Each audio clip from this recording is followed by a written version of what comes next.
ఓం వసుదేవసుతం దేవం కంసచాణూరమర్దనం దేవకి పరమానందం కృష్ణం వందే జగద్గురుం. జగదేక వీరుడైనటువంటి అర్జున వారికి జగద్గురువైనటువంటి శ్రీకృష్ణ పరమాత్మ యొక్క పాదపద్మాలకు నమస్కారాలు చేస్తూ మనము ఈ రాహుకేతువుల మార్పుల వలన జరిగేటటువంటి పరిణామాలు మనం తెలుసుకుందాం. రాహుకేతువుల మార్పు మే నెల 2025 సంవత్సరంలో మే 18 నుంచి రాహుకేతువులు మారుతున్నారు. మేన రాశిలో నుంచి కుంభరాశిలోకి రాహు మారితే మరి కేతువు మీ యొక్క కన్య నుంచి సింహరాశిలోకి మారుతున్నాడు. అసలు రాహువు ఎంత ప్రమాదకరమైనటువంటి వ్యక్తి అంటే ఇంకా శనీశ్వరుడే బెటర్ ఏమో అనిపిస్తుంది. ఎందుకంటే రాహు డైరెక్ట్ ఉన్మాదమే అన్నమాట, పిచ్చికిచ్చేస్తాడు. మరి అందువల్లనే చాలామందిని చూడండి, రాహువు అని అనగానే అష్టమ రాహు ఉంటే కనుక వాళ్ళకి పిచ్చి ఎక్కడం ఖాయం అనమాట, మెంటల్ టెన్షన్స్. సో ఇప్పుడు ఎర్రగడ్డ మెంటల్ హాస్పిటల్లో ఉన్న వాళ్ళని, ఆగ్రా పాగలకానంలో ఉన్న వాళ్ళందరికీ కూడా అష్టమ రాహువే. అలాగే ఈ యొక్క కేతువును కనుక మనం తీసుకున్నప్పుడు మరణతుల్యమైనటువంటి ఫలితాలను ఇచ్చేస్తుంది. మరి సింహరాశిలో ఉన్నటువంటి కేతువు మరి ఈ యొక్క మకర రాశి వాళ్ళకి మనం ఎగ్జాంపుల్గా తీసుకుంటే అష్టమ కేతువు సూసైడ్ చేసుకోవాలనిపిస్తూ ఉంటుంది 10 నిమిషాలకి. అయితే ఈ యొక్క శని ఏం చేస్తాడంటే ఈ రాహువుని కంట్రోల్లో పెట్టాడు. కంట్రోల్లో పెట్టి తాను ఇచ్చేటటువంటి మారకాలను కానీ తాను ఇవ్వదలుచుకున్నటువంటి కష్టాలను కానీ రాహు ద్వారా ఇప్పిస్తాడు. అలాగే రాహు అంటే ఏంటండి, కన్ఫ్యూజన్ అన్నమాట. ఆ కన్ఫ్యూజన్ వల్ల ఎవరైతే చెప్పినా వినరు, డెసిషన్ మేకింగ్ పవర్ ఉండదు. ఇప్పుడు ఉదాహరణకి మనము అష్టమ రాహు ఉన్నవాళ్ళు లేకపోతే పంచమ రాహు ఉన్నవాళ్ళను మనం తీసుకున్నట్లయితే వాళ్ళకి అబార్షన్లు అయిపోతాయి. రెండవది మనం చెప్పిన మాట ఎట్టి పరిస్థితుల్లో వినరు. వాళ్ళతో మనం ఎన్ని సంవత్సరాలు ఉన్నా సరే టైం వేస్టే. చాలామంది భర్తలు పాపం పంచమ రాహు ఉన్న భార్యలను చేసుకుంటారు. ఇంకా మీరు ఎన్నన్నా చెప్పండి, ఎన్ని సంవత్సరాలైనా చెప్పండి, వాడు మాలరు వారు చెప్పిందే చెబుతారు. కాబట్టి అటువంటి భర్తలు శుభ్రంగా నోరు మూసుకొని కాపురాలు చేస్తారు తప్ప వాళ్ళతో వాదించినా వేస్ట్ అనమాట. అంత డేంజర్ ఈ రాహు.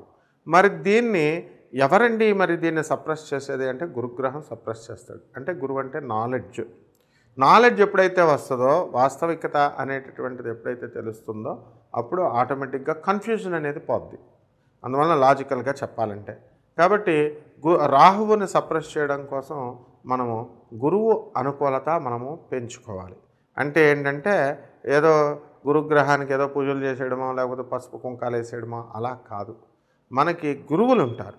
మీకు చిన్నప్పుడు పాఠాలు చెప్పిన గురువులు అవ్వచ్చు, లేకపోతే ఆధ్యాత్మిక గురువులు అవ్వచ్చు, జ్యోతిషము ఇవన్నీ చెప్పేటటువంటి వాళ్ళు ఎవరైతే యథార్థమైన జ్ఞానాన్ని, వాస్తవికమైనటువంటి జ్ఞానాన్ని, ట్రూత్ని, ఎగ్జాక్ట్ అబ్జల్యూట్ ట్రూత్ని ఎవరైతే అందిస్తారో అటువంటి వాళ్ళు చెప్పేటటువంటి మాటలను బట్టి మీకు ఈ రాహు సప్రెస్ అవుతాడు. అప్పుడు కన్ఫ్యూజన్ పోతుందన్నమాట. ఈ గురువు చెప్పేటటువంటి మాటలు యథాతథంగా మీరు ఫాలో అయితే సరిపోతుంది, కన్ఫ్యూజ్ అయిపోతుంది. ఈ విధంగా మనకి ఇప్పుడు ఈ రాశులు, ఈ రాహుకేతువుల మార్పుల వల్ల 12 రాశుల వారికి ఎలాంటి మార్పులు తీసుకొస్తుందో మనం ఒక్కొక్క రాశి వారిని చూద్దాం. కుంభరాశి. ఈ కుంభరాశి వారందరికీ కూడా ఏలినాటి శని జరుగుతుంది. ఈ ఏలినాటి శని ప్రభావం వలన మనకి రాహుకేతువుల మార్పుతో రాహు జన్మరాశిలోకి రావడం, మరి దీని ద్వారా అనుమానాస్పదమైనటువంటి వైఖరి, ఎవరిని నమ్మకుండా ఉండడం, తనను తాను నమ్ముకోకుండా ఉండడం, ఇలాంటివన్నీ కూడా జరుగుతాయి. ఎంత అనుమానం ఎంత తీవ్రతకు వెళ్ళిపోతుందంటే తన వృషణాలను తానే నమ్మలేనంత విధంగా తయారైపోతాడనమాట మనిషి. కాబట్టి ప్రతిదీ కూడా 1కి 2 సార్లు వెతుక్కోవడం, చూసుకోవడం, ఇలాంటివన్నీ జరుగుతాయి. ఇక మన కేతువు సింహరాశిలో ఉండడం వల్ల ఏమవుతుందంటే భార్య యొక్క ఆరోగ్యం గురించి ఎక్కువ ఆందోళన చెందడం అనేటటువంటిది ఉంటుంది. కాబట్టి ఈ యొక్క ఆరోగ్య విషయాల్లో మనకి ఎక్కువ శ్రద్ధ, భార్య ఆరోగ్యం విషయంలో. భార్యకి కొంచెం జలుబు చేస్తే బాబాయ్ అని ఇతను కూడా కొలెస్ట్రాల్ టెస్ట్ చేయించుకునే విధంగా భార్యాభర్తలు ఇద్దరు కూడా ఉండడం అనేటటువంటిది జరుగుతాయి. ఇక ఈ కుంభరాశి వారికి మరి ఈ మే 14 నుంచే మనకి చక్కగా రాహుకేతువులు ఒక 5 రోజుల ముందు నుంచి కూడా మార్పు వచ్చేసింది ఉండడం వల్ల వీళ్ళకి అధికమైనటువంటి ధనలాభం జరుగుతుంది. వృత్తి, వ్యాపార, ఉద్యోగ విషయాల్లో అధికంగా వీళ్ళు లబ్ధి పొందడం అనేటటువంటిది జరుగుతుంది. సంతానము చాలా సంవత్సరాల నుంచి మాకు కలగడం లేదండి అని బాధపడేటటువంటి వాళ్ళందరికీ కూడా మరి సంతానం కలుగుతుందన్నమాట. అలాగే ఇళ్ళు లేనటువంటి వాళ్ళు ఇల్లు కడతారు, స్థలాలు లేనటువంటి వాళ్ళు స్థలాలు కొంటారు. ఈ కుంభరాశి వారు అసలే అప్పులతో మేము బాధపడుతుంటే నువ్వేంటాయి బాబు స్థలాలు కొంటారు, ఇల్లు కొంటారని చెప్తారని అనుకుంటారు. కానీ మీ స్థాయి ఎక్కడికో వెళ్ళిపోతారు మీరంతా కూడా, మీకే తెలీదు. అసలు మొత్తం కుంభరాశి వారికి దైవానుగ్రహం అనేటటువంటిది పుష్కలంగా ఉంటుంది. మరి మీ పట్లే శని చక్కగా కూర్చొని ఉన్నాడు. మరి ధనస్థానంలో ఈ యొక్క శని ఎప్పటి ముప్పడిగా మీకు డబ్బులు ఇప్పించేయడం అనేటటువంటిది జరుగుతుంది. అలాగే బంధువుల్లో మీదే ఆధిపత్యము, స్నేహితుల మధ్య పరపతి పెరగడము, ఇవన్నీ కూడా జరుగుతాయి. అయితే ఈ కుంభరాశి వారు జాగ్రత్తగా ఒక విషయంలో ఉండాల్సినటువంటి అవసరం ఉంది. మీ బంధువుల్లోనే స్త్రీలతో చాలా జాగ్రత్తగా ఉండాలా, లేకపోతే మిమ్మల్ని ఏదో ఒక నిందలో మిమ్మల్ని ఇరికిచ్చేయడం అనేటటువంటిది జరుగుతాయి. అయితే ఇలా నేను గతంలో వారం చేసినప్పుడు ఒక వ్యక్తి మరి ఏమండి మేము జాగ్రత్తనైనా ఇప్పుడు వెళ్ళినట్టు సరి జరుగుతుంది, స్త్రీలతో జాగ్రత్త అని కుంభరాశికి చెప్తే అతను వెళ్ళి ఆడవాళ్ళతో గొడవ పెట్టుకున్నాడు. ఆ తర్వాత ఫోన్ చేసి ఏమండి గురుగారు మరి మీరు గొడవ పెట్టుకుంటారన్నారు, ఏకంగా తిట్లు తింటారన్నారు, నన్ను ఏకంగా తన్నేశారండి అని ఫోన్ చేశాడు. అంటే ఆ రేంజ్లో ఉంటుందన్నమాట ఈ యొక్క కుంభరాశి వారి ఫైట్, ఏలినట్స్ అనే ప్రభావం. కాబట్టి జాగ్రత్తగా ఉండండి. అనవసరమైనటువంటి విషయాలతో మీరు అస్సలు పెట్టుకోవద్దు. అసలు ఆడవాళ్ళ వైపు అస్సలు చూడొద్దు. అక్రమ సంబంధాలు ఏమన్నా ఉంటే కనుక వెంటనే ఇమీడియట్ వదిలిపడేసేయండి. చాలా దారుణంగా మీరు బుక్ అయిపోతారు. లేకపోతే కనుక ఈ ఒక్క విషయంలోనే మీకు బాగుండాలి.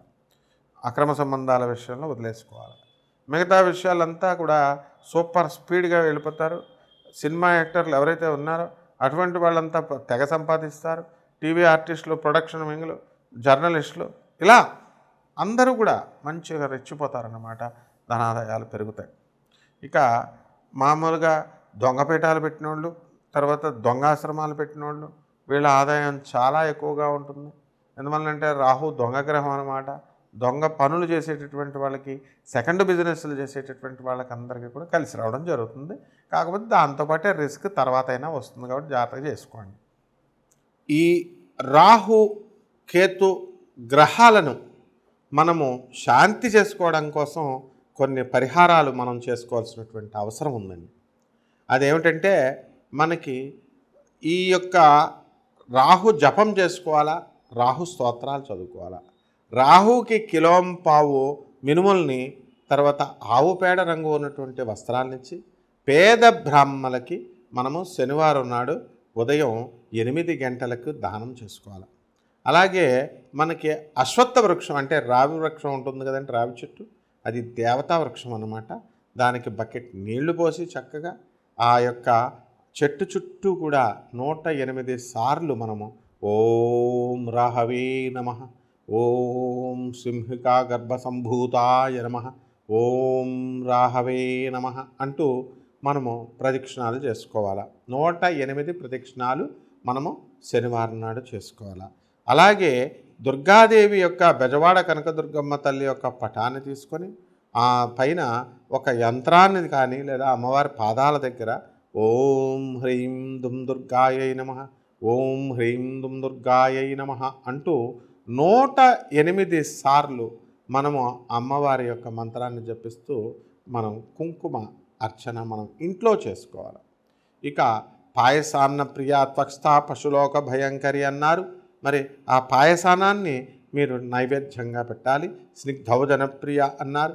అందువలన దానిపైన చక్కగా ఇంత ఆవు నెయ్యిని నైవేద్యంగా పెట్టాలి. ఇకపోతే కేతువు కోసం కేతు ఈ యొక్క జపం చేసుకోవాలా, స్తోత్రాలు చదువుకోవాలా. కేతువుకి కిలోంపావు ఉలవల్ని, ఆ తర్వాత అన్ని రంగుల వస్త్రాన్ని ఇచ్చి పేద బ్రాహ్మణులకి మనము ఏం చేయాలండి, సోమవారం నాడు ఉదయం 7 గంటలకి మనము చక్కగా ఈ యొక్క దానం చేసుకోవాలి పేద బ్రాహ్మడికి. అంతేకాకుండా ఉలవ చారుని కాసి మరి పెరుగుతో మొత్తం అక్కడ ఉన్నటువంటి పేదవాళ్ళు, అనాథలు, వృద్ధులు, సాధువులు ఎవరైతే ఉన్నారో వాళ్ళకి అన్నదానం చేయడం ద్వారా మీకు ఈ కేతుదోషం పోతుంది. అంతేకాకుండా మనము గరిక గడ్డిని తీసుకొని గరిక గడ్డితో ఓం గణేశాయ నమః అనేటటువంటి మహామంత్రంతో మనము గణపతి ఆరాధన చేయాలి. ఆ విధంగా చేసిన తర్వాత చక్కగా గణపతి మహారాజుకి లడ్డూల్ని కానీ మరి కుడుముల్ని కానీ నైవేద్యంగా పెట్టి మనం సోమవారం నాడు కనుక చేసినట్లయితే ఈ కేతుదోషం కూడా పోతుంది. ఇకపోతే జంట నాగులు ఉన్నటువంటి చోట ఎక్కడైనా సరే, ఏ గుడిలో అయినా సరే మీరు చక్కగా వాటి మీద పాలు పోసుకొని పంచామృతాలతో మీరు ఓం రాహవే నమః, ఓం కేతవే నమః అంటూ చేసుకోవాలి. అలాగే నీళ్లతో అభిషేకం చేసుకోవచ్చు మీకు మీరుగా. అలాగే ఆ పడగ, ఈ యొక్క జంట నాగుల పడగ ఉంటే ఆ పడగని మీరు ఇంట్లో పెట్టుకొని చక్కగా ప్రతిరోజు కూడా ముఖ్యంగా సోమవారము శనివారం నాడు ఈ విధంగా అభిషేకం చేసుకోవాలి. అలాగే మనము ఒక రాగి చెంబులో చక్కగా పసుపు, కుంకుమ, అక్షతలు, పైన ఒక పుష్పాన్ని, గులాబీ పుష్పాన్ని కానీ లేదా చామంతి పుష్పాన్ని కానీ ఆ సీజన్లో దొరికేటటువంటి దాన్ని మనం తీసుకొని ఆగ్నేయ మూలంలో మనం పెట్టాలి. ఆగ్నేయ మూలంలో పెట్టిన తర్వాత చక్కగా ఈ యొక్క రాహుకేతువుల్ని స్మరించుకున్నట్లయితే సకల దోషాలు పోయి మీకు ఈ సంవత్సరంన్నర పాటు కూడా మీరు సుఖశాంతులతో ఉంటారు. ఇల్లు లేనటువంటి వాళ్ళు ఇల్లు కొంటారు, పెళ్ళాలు లేనటువంటి వాళ్ళకి పెళ్ళాలు వస్తారు, మొగుళ్ళు లేనటువంటి వాళ్ళకి మొగుళ్ళు వస్తారు, పిల్లలు లేనటువంటి వాళ్ళకి కవల పిల్లలు పుడతారు. ఇందులో శాస్త్రం చెప్పేది. మీరు పిల్లలంటే ఏదో ఒక పిల్లడు పుడతాడు అనుకుంటారు కదా, రాహుకేతువులు ఉంటేనే కవల పిల్లలు పుడతారు. ట్రిప్లెట్స్ అని పుడతారు, అంటే జంట.